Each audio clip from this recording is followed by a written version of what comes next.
Yes, we are here at the Shoprite Distribution Centre in Brackenfell in Cape Town, and this is where the new Shoprite CEO, Mr. Pieter Engelbrecht, has just given his presentation on the year-end financial results. He joins us now to tell us more about his presentation. So how has the dip in consumer confidence affected Shoprite? I think the value that Shoprite offers has for us to attract more customers, therefore we gain 0.45 in the formal market sector. So I think people realize the value that Shoprite bring. That's the one. The second one is that we know that Shoprite is the cheapest supermarket. But the question we're asking ourselves is, are we affordable? And affordable means, do we cater for every single budget that our population have got? And in that, we've developed something like our 5 Rand meals, which we've now sold over 15 million meals in the last 2 months, just showing that we can feed the nation with nutritious, wholesome meals at less than 5 Rand. And how has the data on declining domestic incomes affected the company, if at all?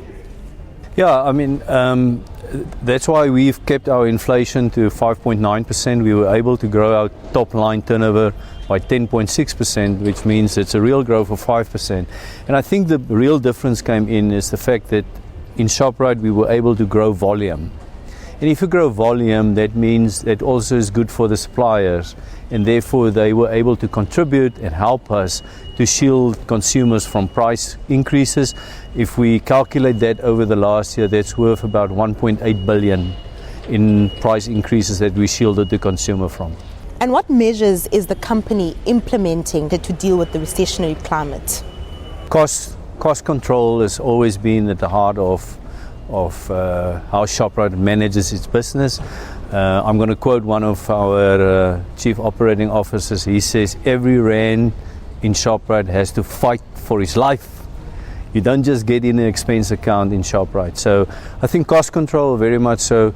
The facility that we're in here now, central distribution, has been key to the cost savings that we can achieve. That's why we've built this one, to consolidate a number of facilities in order to save on the transport. And so there are a couple of those that adds up in the end. What are your revenue projections for the next financial year? Very difficult question that you're asking. I'm not an economist and I can't look in a crystal ball, but the good news that I have is that it looks like the food inflation is going to stay low, between 3 and 4%, which will definitely assist our consumer. And as long as we provide the value and we're relevant to them, I think we will still have a good year to come. And now just more about yourself, tell us more about your leadership style and how do you intend to grow the Shoprite Group?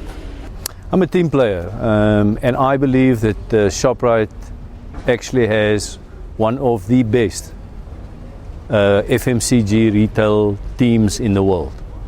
And they give me a lot of energy, and with all that energy I can let my imagination go. We can think about, we can challenge things, we can challenge processes.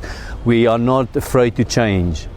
And because we're not, I think we will be able to make a difference. Now, just tell us more about your social investment strategy. I know you said that you employed quite a number of youth in the Shoprite Group. Tell us more about this and what it entails.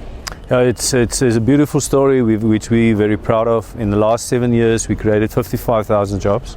In the last year, 6,000 jobs. And 91% of those are for people that we employ are below the age of 25, which we read recently in the newspapers. It was that 3.3 million of those people are idle every day.